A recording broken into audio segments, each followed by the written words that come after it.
മിക്കവാറും കുട്ടികൾ മയക്കുമരുന്നിലേക്ക് എത്തുന്ന ഒരു വഴിയുണ്ട്. അത് നമ്മൾ അറിഞ്ഞു വെക്കണം. അതേതാ ഈ വഴി? ആ വഴി 2-3 സംഗതികളിലാണ്. ഒന്ന്, ബ്രോക്കൺ ഫാമിലികളിലാണ്.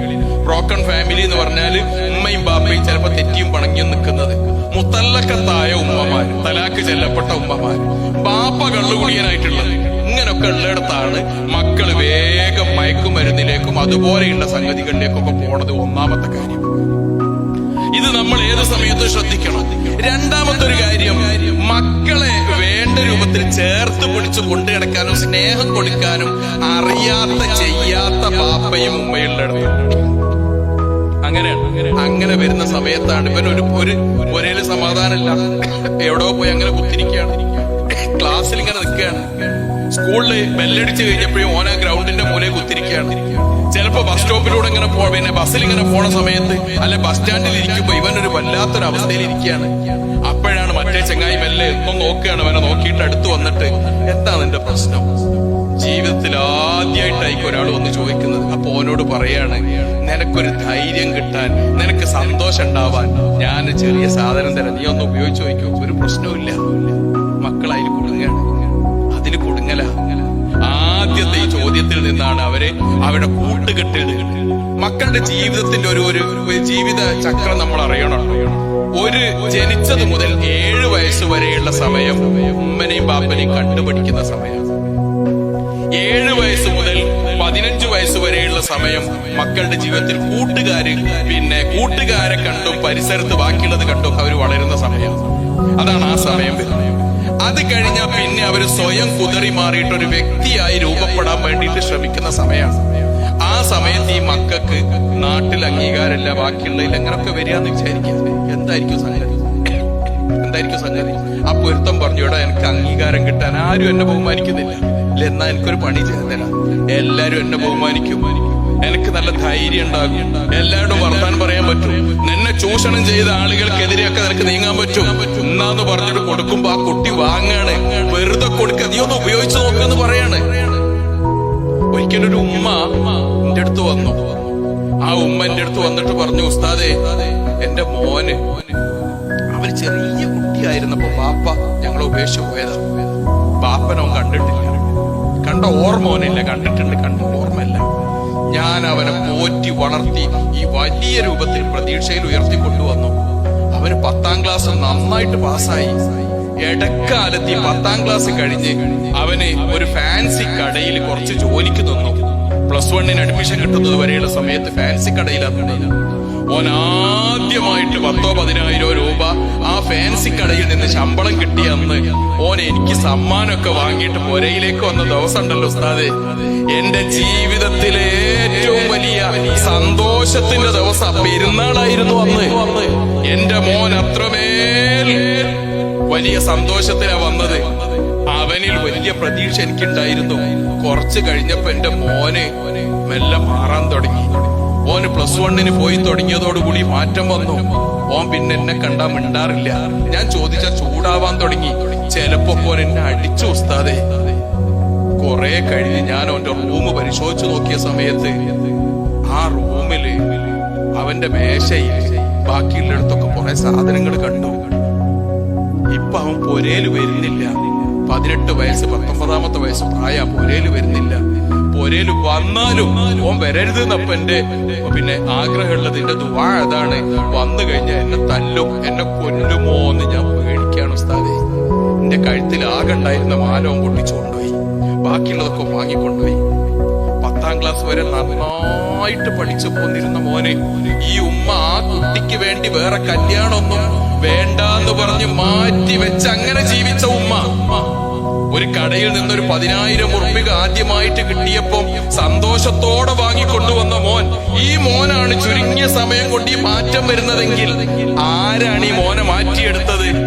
അപ്പോഴാണ് പിന്നെ ആ കുട്ടി ഒരു കൗൺസിലിങ്ങിന് വിധേയമാക്കിയ സമയത്ത് ആ കുട്ടി പറയാണ്, എനിക്ക് നാട്ടിലൊരു വിലയില്ല, ഞാൻ പാപ്പല്ലാത്തോനാ, വേറെ നിവൃത്തിയില്ലാത്തോനാ, പൈസ ഇല്ലാത്തോനാ.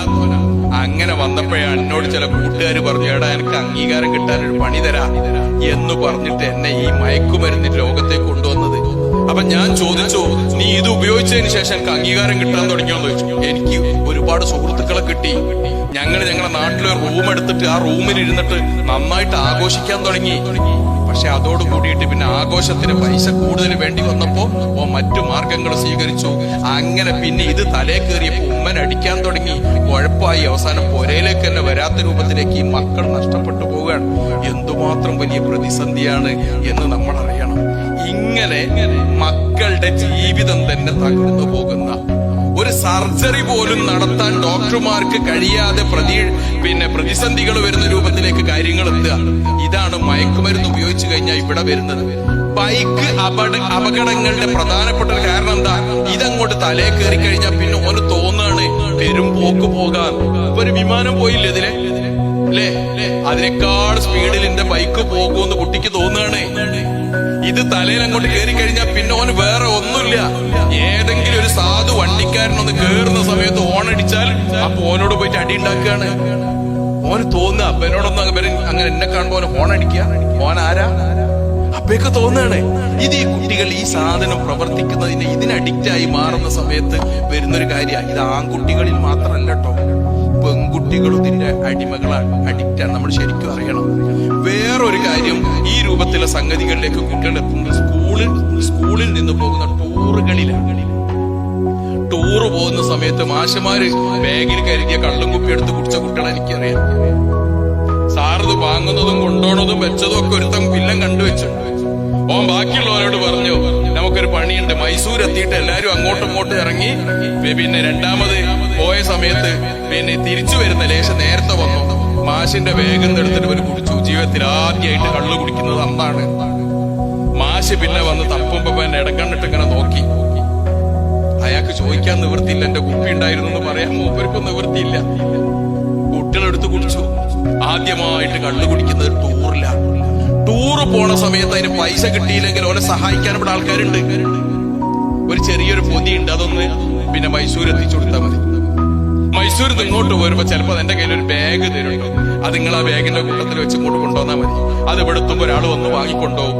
നിനക്കും നിന്റെ കൂടെ 4-5 ആളുകൾക്കും ടൂറ് പോകേണ്ട പൈസ ആ ടീം ഓഫർ ചെയ്യും.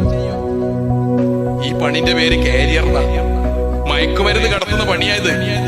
ചുരുക്കത്തിൽ നമ്മുടെ നാട്ടിൽ ഇക്കാണുന്ന രൂപത്തിലൊക്കെ ഒരു ലോകമുണ്ട്. നമ്മൾ കാണുന്നതിനപ്പുറത്തുള്ളൊരു മഹാലോകം നമ്മളെ മക്കളെ തകർക്കാൻ, നമ്മെ നശിപ്പിക്കാൻ വേണ്ടി ഉണ്ട് എന്ന കാര്യം നമ്മൾ അറിയുക എന്നതാണ് ഒന്നാമത്തെ ഇതിലേറ്റവും പ്രധാനപ്പെട്ട കാര്യം. അത് നമ്മളൊന്ന് അറിയാം. എന്നിട്ട് എന്ത് ചെയ്യാം? നേരത്തെ പറഞ്ഞ രൂപത്തിൽ മക്കളെ വിഷയങ്ങളിലൊക്കെ ബാപ്പയും ഉമ്മയൊക്കെ ഒന്ന് സ്നേഹത്തോടെ ഓലൊന്ന് ചേർത്ത് വിളിച്ച് നല്ല മട്ടത്തിൽ കൊണ്ടുപോവുകയും എന്തെങ്കിലും മാറ്റം കാണുമ്പോൾ ആരെങ്കിലും ഒന്ന് പറഞ്ഞു തന്നാല് ഓലെ വിശ്വസിക്കുകയും ചെയ്യാം. 90% ബാപ്പയുടെയും ഉമ്മയുടെയും അനുഭവം എന്താന്ന് വെച്ചാല്, എന്റെ മോളെ പറ്റിയിട്ട് നിങ്ങളാരെ പറഞ്ഞു തന്നാ ഞാൻ പറയുവേ ഓള് മുസാഫിലെ നടുവിലെ കഷ്ണാണ്. ഒരു ബാപ്പയും സ്വീകരിക്കൂല. പറഞ്ഞോലെ തല്ലാൻ പോകും.